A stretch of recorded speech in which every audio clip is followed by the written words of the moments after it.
bertemu lagi dalam kesempatan kali ini.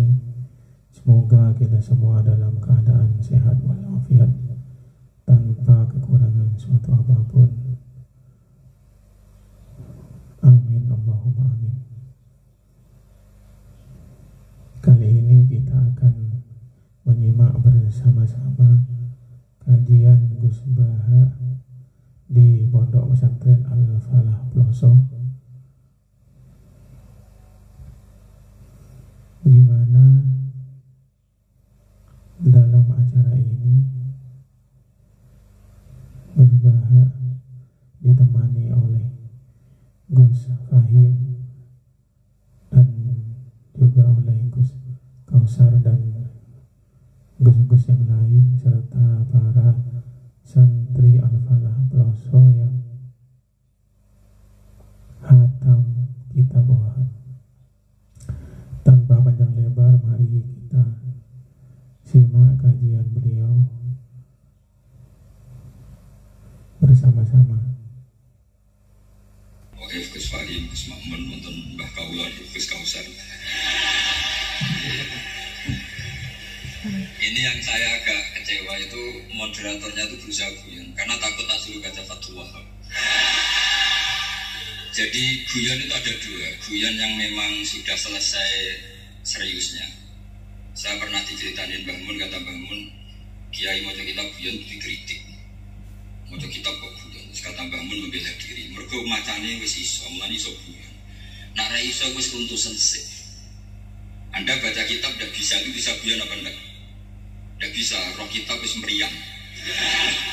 Jadi orang guyon itu bukti alim. Tapi ada juga guyon yang menghindari ngomong serius kayak moderator. Jadi ini masalah. Terus kecewa saya kedua, saya itu ngira Santri Proso itu katanya terkenal khusyuk-khusyuk, adabnya bagus. Ternyata ada percontohan yang nggak bagus. Di depan para gus-gusnya guyon. Jadi ini kekecewaan saya yang kedua. Nanti saya lebih kecewa lagi, ternyata yang khataman Fathul Wahab itu tidak paham Fathul Wahab. Itu lebih kecewa, tak bawa sampai mati. Nah begini sebagaimana makalah yang saya bikin, karena tadi moderator sudah guyon, saya berusaha menghentikan serius. Karena memang fikih itu harus dikaji secara serius, meskipun dengan pikiran yang ceria, yang riang. Saya itu di Jogja itu lama sekali dan tetap sebagai rujukan. Karena saya spesialis sering menghentikan fikih. Saya dulu musyawarah ya seperti urutan di Ploso, Monitakrib, Mu'in, tapi di sana langsung mahali. Karena Fathul Wahab gak diajarkan di sawir di musyawarah. Tapi saya pernah ngaji Mbah Mun Fathul Wahab. Dan beliau sering berpesan, nak kanggo masyarakat ojo wahab repot, nganggo mahali saja. Mahali itu kan surohibin itu yang mensarai minhajud tadi. Ini bukti bahwa saya ini alim betul, bukan guyon yang dari tidak alim betul. Jadi ini bedanya saya dengan moderator. Nanti kalau nggak percaya diuji di sini di depan.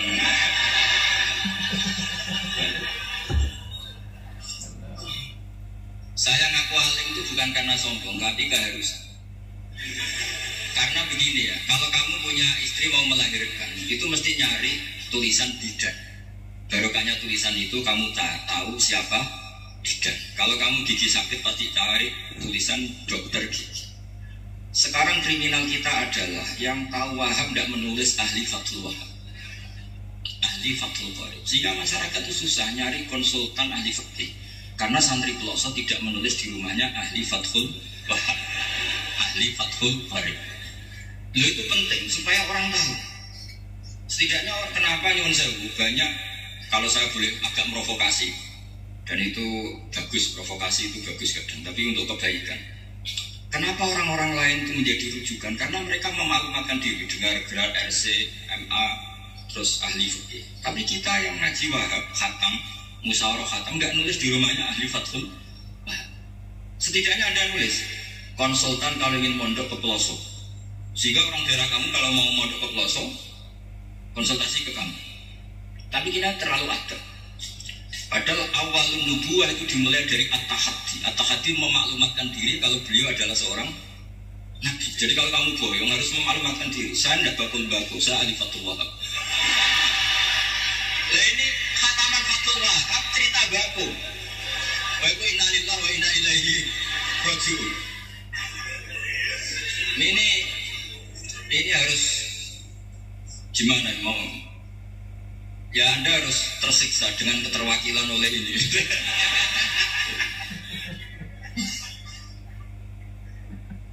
Saya ini baca kitab banyak sekali, termasuk kitab Ithaf. Ketika beliau mensarai Ihya, itu cerita kitab yang saya baca fikih itu dihitung mulai madzhab Syafi'i sampai Hanafi semuanya. Saya baca kitab tasawuf ini. Jadi memaklumatkan diri. Awal dari nubuwah itu memaklumatkan diri. Sehingga orang gampang nyari. Kalau orang bisa nyari bidan, nyari dokter gigi karena tulisan. Kenapa orang kesulitan nyari ahli Fathul Thariq? Kalau kamu ahli konflik tulis saja konsultan spesial cerai karena pengalaman pernah cerai, tulis saja. Kalau ahli jomblo tulis saja ahli perjodohan. Supaya orang tahu keahlian kamu di mana. Saya di Jogja memaklumatkan diri, saya bisa baca Wahab, saya bisa baca Bukhari, saya bisa bukan dalam konteks sombong, karena kebutuhan umat yang ingin tatap bu'u asari Rasulullah, mencari-cari asari Rasulullah itu terpenuhi. Itu dengan ngaji orang yang ahli. Tunjukkan kalau baca kamu benar dan sebagai solusi umat ini punya problem banyak dan kamu mengajar dengan manhaj yang jadi solusi, yang jadi solutif, yang bisa jadi jalan keluar. Tapi kita enggak. Santri itu banyak keluar dari pondok, tapi karena miskin, sudah dari banyak bapaknya memang sudah miskin ya. Terus atas nama humul, atas nama ikhlas, terus sering menyembunyikan diri. Menyembunyikan diri, pura-pura ada alim, memang sebetulnya ada alim juga kadang ya. Akhirnya terus orang sampai nggak tahu kalau itu alumni pondok. Tapi ketika ada orang konsultasi sama pihak lain, mereka tersinggung karena kok nggak ke dia? Mau ke dia gimana? Nggak ada tulisannya, nggak ada potongannya. Mana tadi cerita bagus sekali itu kan apa ya? Nah, saya ingin kembali lagi. Saya punya teks hadis yang riwayatnya seperti ini. Hadis itu misalnya dhaif, banyak aditnya, banyak penguatnya. Idza zuharatil bid'ah wal fitan. Sebagian ada tambahan wasubba ashabi. Fal yuzhiril alim ilmah. Orang alim harus menampakkan kealimannya. Wa illa fa'alihi la'natullahi wal malaikati wan nasi ajmain. Justru kalau tidak memperlihatkan kealimannya dia kena laknat. Artinya yang sopan-sopan tidak memperlihatkan kefathul wahabannya, maka malah melihatkan pembakuannya. Wah itu jatahnya fa'alihi la'natullahi wal malaikati wan nasi ajmain. Ya setuju ya? Ini moderatornya di Gotlok habis sama Gus Bagai. Dan memang kajian beliau itu memang selalu penuh dengan Gotlokan. Dan ini memang khas-khasnya santri NU ya. Ini panas dingin moderatornya. Mari kita lanjutkan.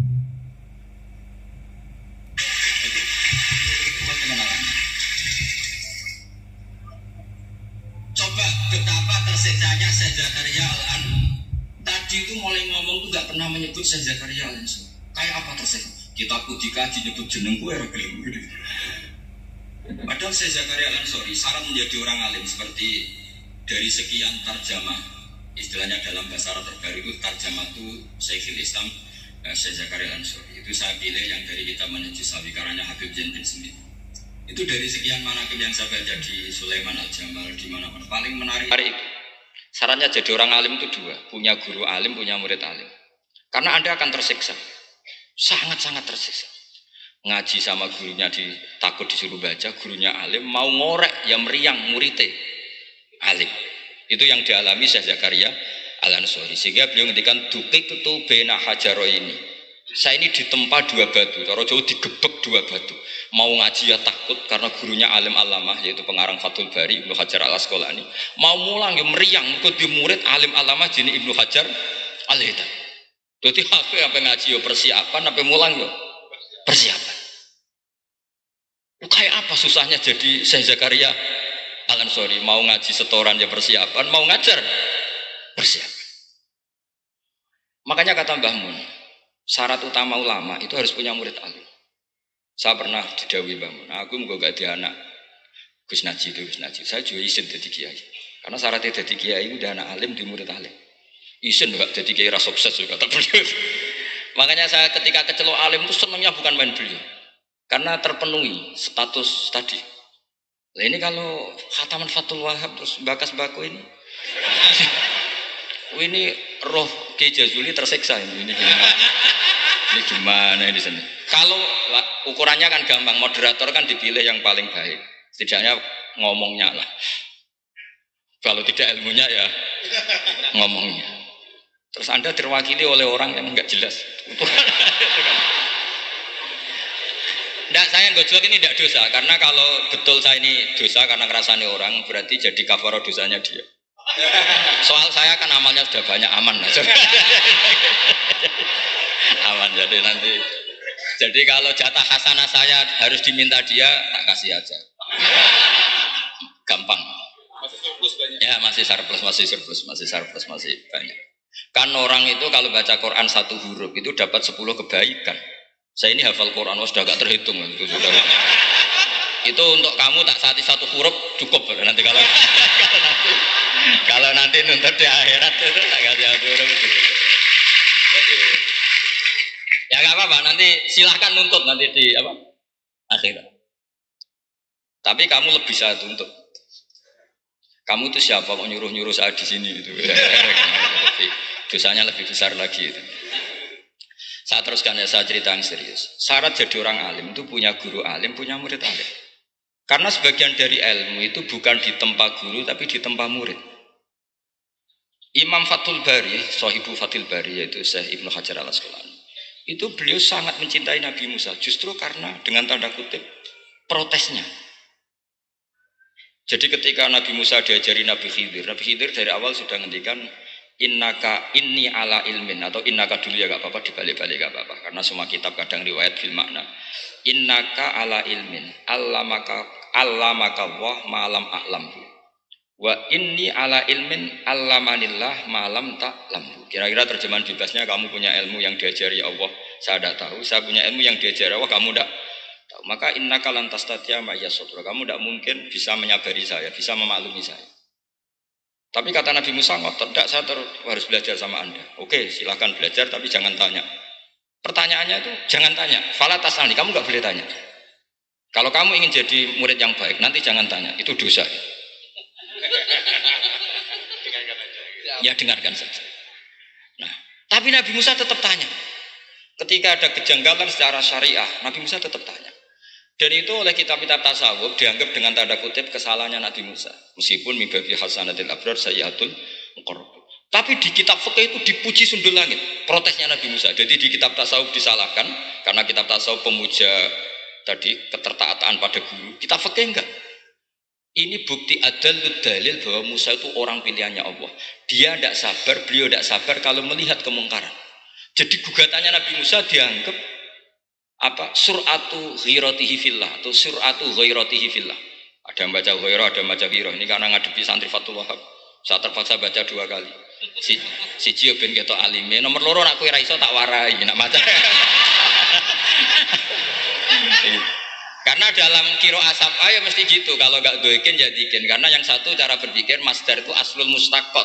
Maka enggak perlu kena harokat munasabah. Jadi saro yasiru sairon. Tidak perlu siron, faza yafuzu, fauzan, tidak perlu fuzan karena master aslu mustaqot, jadi tidak perlu kompromi dengan harokatul munasabah. Tapi orang Arab tetap bilang dikul maisha, apa? Tetap bilang dikul maisha. Tapi qiraah kita fala takufi doiqin, bukan pakai apa? Dikin. Ya, makanya kemungkinannya 2. Saya baca 2 kali ben ketok alime. Karena saya ini menghormati sampean, mosok ngundang wong ra alim kan di sini-sini wong. Nomor 2 anakku ra iso tak warai. Kalau bacanya itu 2. Jadi andai kan saya ngajar di pondok pelosok saya baca mesti 2 kali. Wayah sibu zaidun kada. Wayah sabu zaidun kada. Karena dalam qiraat sab'a ada yang baca yahsibu, qiraat kita baca yahsabu. Tapi guru-guru kita kalau ngajar fikih itu bacanya yahsibu. Tapi kalau baca Quran yahsabu. Ya kan Quran kita kan ayahsabu Allah yaqdiru alaihi ahad, bukan dibaca ayah sibu. Saya teruskan. Jadi syarat jadi orang alim itu harus punya guru alim dan murid alim. Imam Fathul Bari ketika menganalisis Nabi Musa itu beliau memuja Nabi Musa. Ini bukti ghirahnya Nabi Musa yang luar biasa.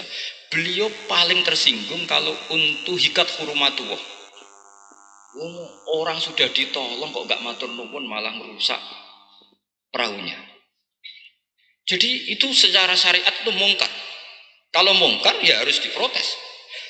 Artinya itu sifatu madhin. Protesnya Nabi Musa itu sifatu madhin, bukan sifatu dhammin. Itu Ibnu Hajar al-Asqalani, gurunya Syekh Zakaria. Ketika orang tasawuf nganggep yang dilakukan Musa itu agak-agak mazmum karena protes sama guru.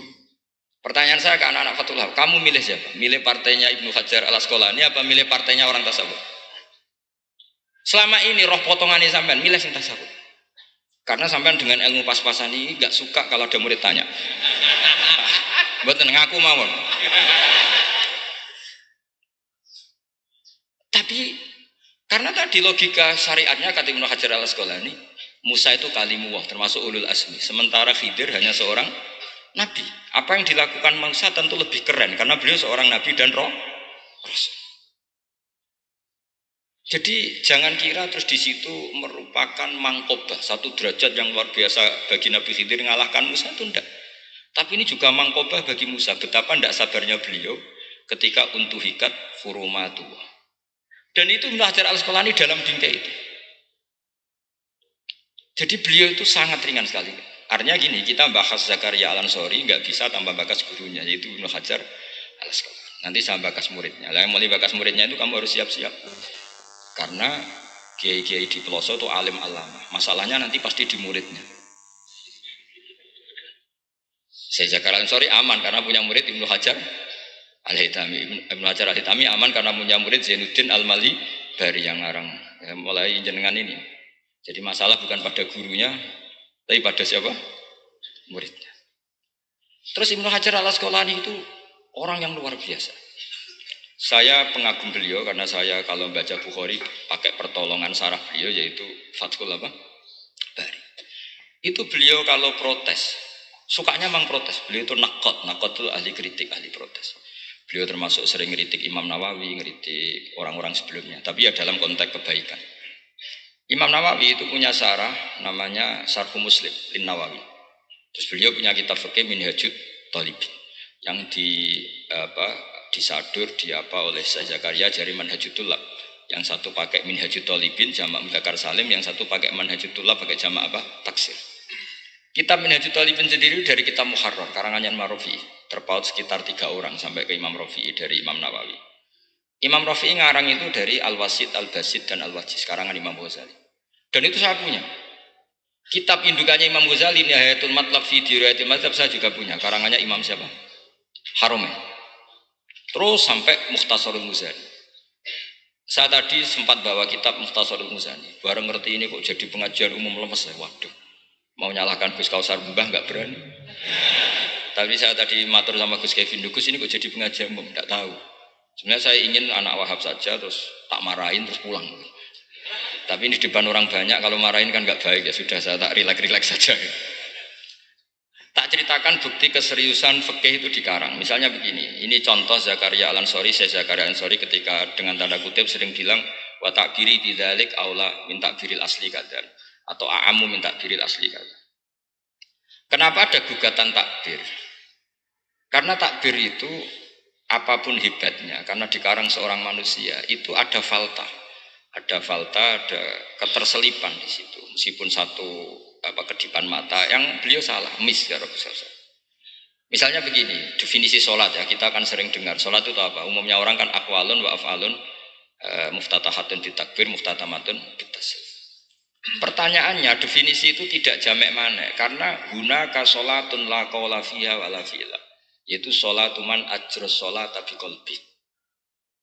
Kalau sholat itu adalah harus ada aqwal, yaitu kayak baca Fatihah dan syahadat di tasyahud sani, harus detail, sama nggak boleh nyontohkan kayak tasahud di tahiyat ula, itu kan hukumnya sunat. Kalau kamu nggak bakul-bakul harus tahu kayak tasahud di tahiyat saniyah atau karena yang tasawuf awal sunnah. Ada akwal kayak Fatihah, tasyahud, fit tahiyatis saniyah. Terus ada af'al.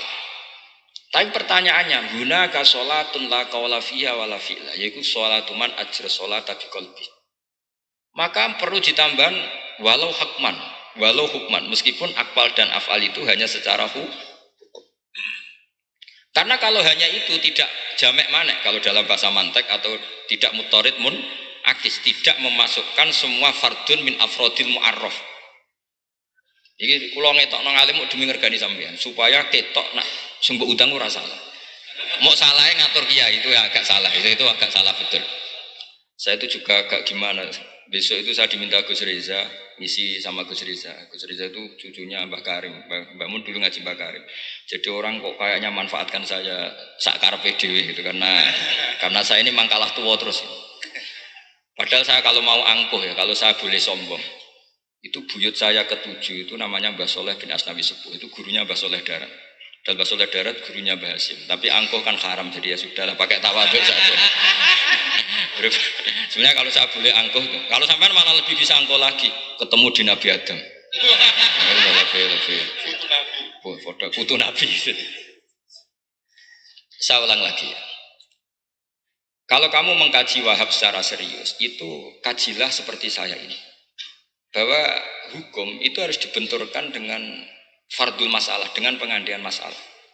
Misalnya begini, kalau ada hewan ketabrak truk jago, tentu kita diskusi ayam jago, karena kalau ayam kecil kan gak eman, kelepek-kelepek meh mati. Cara pikirannya sampean ini yang anak-anak Fatul Wahab itu boleh disembelih apa enggak? Tanpa disembelih pun pasti 1 menit lagi mati, atau setengah menit lagi mati. Karena dia kejat-kejat hanya prosedur kematian, memang syaratnya harus kejat-kejat. Tapi kan dia sudah tidak punya hayatun mustaqirrah. Kalau kamu pas musyawarah Fatul Wahab itu disembelih halal apa haram? Tidak sampean jawab saja, enggak usah sungkan, enggak usah jawab. Ini ada Gus Makmun, ada Gus Wahid. Halal apa haram? Cara pikirannya Syekh Zakaria Al-Ansori, bajuri itu haram karena dia tidak punya hayatun mustaqirrah. Oke, haram. Karena yang dikatakan penyembelian ada yang menghilangkan nyawa karena penyembelian, sementara ini tanpa disembelih sudah mati. Tapi pertanyaannya gini, tapi nanti kalau disisir dari bab tabdzir, masa kewan jago larang mubadzir? Maka menurut mazhab Imam Malik, pokoknya keceluk di nyawa. Angger keceluk di nyawa disembelih ya halal karena jenenge nyembelih hewan yang masih hidup. Senajan tahu kejet. Kamu milih mazhab Maliki apa Syafi'i? Ini ayam jago loh, bukan ayam kecil. Karena kalau yang kecil kan ikhlas. Itu kan seperti kepiting, banyak kiai ngaramkan kepiting. Yang keberatan banyak karena kepiting besar. Tapi ketika yuyu diharamkan nggak apa-apa, kecil saja. Padahal ilatul hukmi sama. Kira-kira kepiting sama yuyu, tahu sama yuyu? Itu kehidupannya sama enggak? Gaya hidupnya sama apa enggak? Sama. Tapi ketika kepiting itu ada perdebatan. Yang setuju halal banyak karena iman rasanya. Tapi ketika yuyu dikatakan haram, ada enggak yang protes? Tidak ada, ikhlas semua kayaknya. Ini ahli fikih apa ahli nafsu gitu.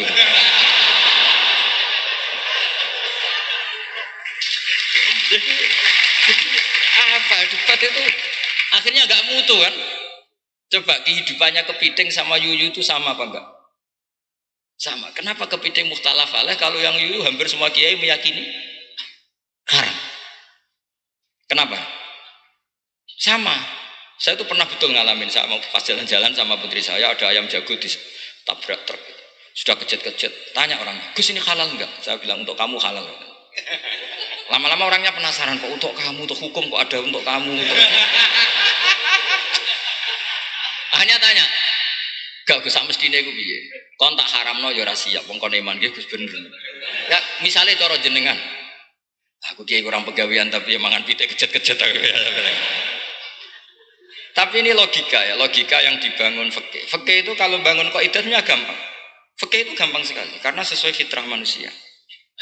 Misalnya fikih itu kadang saya baca itu ya tertawa. Coba orang wajib mandi karena keluar mani. Ya sudah keluar mani wajib mandi. Sebetulnya keluar anak itu tidak ada hadisnya, nggak ada dalilnya. Tapi wajib mandi orang nifas itu karena keluarkan anak. Itu orang-orang fikih yang masih asli itu kalau bilang ya li anal walada manyun munakidun. Ya kadang-kadang sembrono. Ya enteng Mbah jenengan tak nuntut tenan kok ngendikane gitu. Li annal walada maniyun munaqidun. Jadi sampean itu ya maniyun. Jadi khurujul mani itu ya punya far'ul hukmi yaitu khurujul walad. Sama-sama yujibul husla. Karena sama-sama apa? Maniyun batin mbah tak nuntut tenan kok terus ini ngajak guyon apa piye gitu. Dan ulama itu memang rileks. Ketika Syekh Zakaria Al-Ansari membela mazhab Syafi'i, yaitu dalam konteks tahur, kita tahu kan kalau ghafir itu mengampuni, kalau sering mengampuni disebut ghafur. Syakir orang yang terima kasih, kalau sering syukur disebut syakur. Sehingga rata-rata sifatnya Allah itu ikut sifat mubalaghah, wahhab, faul ya. Ya kan itu aturannya gitu kan, fa'alun aw mif'alun aw fa'ulu fi kasratin an fa'ilin badil. Nah logikanya kalau wa anzalna minas sama ima'an tahura, artinya kalau nak maknani gini, wa anzalna lan nurono ingsun Allah minas sama isange langit nurono ma'an ing banyu tahuron kang iso nyucikno bolak-balik. Karena faul adalah untuk lil kasroh atau lil mubah, harusnya nggak ada mustakmal. Maka saya sering kadang balik loh, nggak ada mustakmalan karena wazannya faulan tahuron. Tapi Imam Zakaria Al-Ansari, bela-bela madhab Syafi'i, kata beliau, ya'ti faul bima'nal alat, kayak sahur lima itas saharubi. Tapi ya agak-agak takalluf, agak-agak apa? Termasuk takallufnya lagi, Zakaria Al-Ansari, atau faul bima'na takrir atau mubalaghah fi udwin wahid. Di sini biasanya baca udwin apa udwin, tidak tahu saya, pokoknya bacanya 2 kali gak apa-apa. Umumnya apa? Udwin ya? Ya sudahlah, ikut partai sampean saja. Saya ini agak grogi, saya pakai madhab peloso harus ikut guru apa madhab sarang yang nggak harus ikut tapi akhirnya salah, tidak tahu saya, karena kata Mbah Mun gitu kalau membela diri, nak ngaji ning peloso Lirboyo murid kudu maknan ya apik ben murid roh makna, tapi nak sarang gak oleh dimaknani. Ke sarang ketika dinyek al ilmu sayyidun wal kitabatu qaiduhu qayyid apa suyudaka fil hibalil wasiqa, kata beliau, tapi nak naline kakean ya mati padha. Karena itu jadi itu guyonan ya, guyonan manhaj. Ini sudah saya sama ini koalisi yang baik. Karena saya punya madhab sarang, saya punya madhab peloso, harus sama-sama konsisten dengan madhab masing. Nanti di mahsyar nanti kita ketemu.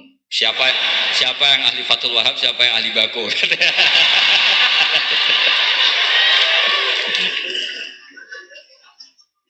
Nah, pikirannya Fathul Wahab, kalau sampai khatam betul, itu untuk takrir tapi fi udwin wahid, yaitu air yang sudah mensucikan ini misalnya masih bisa mensucikan ini, yang bisa mensucikan asal masih fi udwin wahid.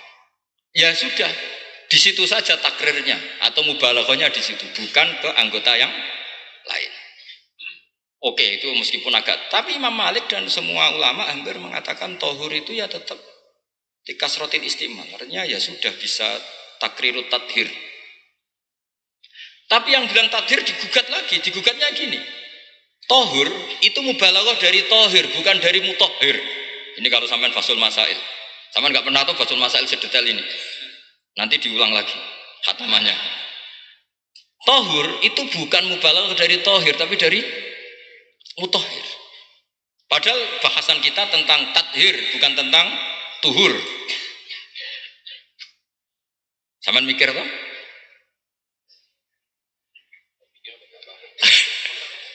Nggak usah dijawab apa diterangkan?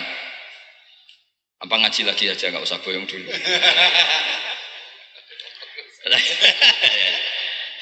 Nah, kemudian akhirnya ulama mulai mikir bahwa la makna li tahiriyah illa dengan fungsi tahuriyah.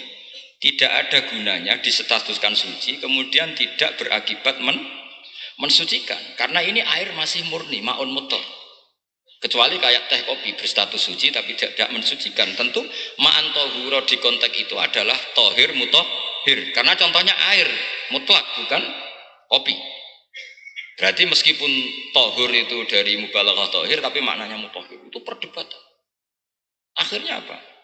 Orang itu menjadi cerdas, terutama di era Ibnu Hajar Al-Haytami, karena beliau ahli fikih.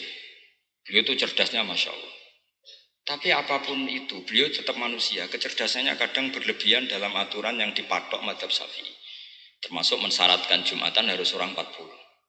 Sekarang pertanyaannya gini, sama tak beri pertanyaan, harus bisa jawab. Meskipun salah, nggak apa-apa. Saya butuh jawaban, nggak butuh benar. Karena sudah tahu, mesti agak salah itu, nggak apa-apa.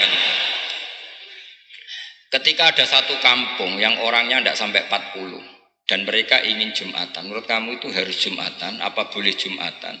Apa harus duhur? Apa ya Jumatan ya duhur? Masyarakat gak mau biasanya. Tidak harus Jumatan, boleh tidak Jumatan, apa harus duhur? Apa nggak perlu ada hukumnya? Ben karepmu. Nah, di kitab-kitab I'anatul Thalibin, Sayyid Abi Bakar Sato, itu beliau ngendikan kamu harus tetap Jumatan meskipun jumlahnya belum 40. Karena apa? Madorot tarkil Jum'ah itu lebih ngeri ketimbang mensyaratkan 40 yang asal usul dalilnya itu tidak jelas. Imam Ahmad bin Hambal kalau ditanya apakah Jumatan harus 40, itu ghadiban sadidan, marah besar. Lam yarid fil adat nasun, kata beliau. Enggak ada dalam adat Jumat dan nas. Imam Syafi'i itu hanya asumsi, biasanya wong 40 mesti ono waline. Tapi potongan-potongan gini meskipun sebanyak ini kan enggak, sampean menjamin enggak kalau ada 200 orang ada walinya mesti ini. Dulu itu 40 orang pasti ada walinya, sekarang buat 1000 enggak ada jaminan ada wali.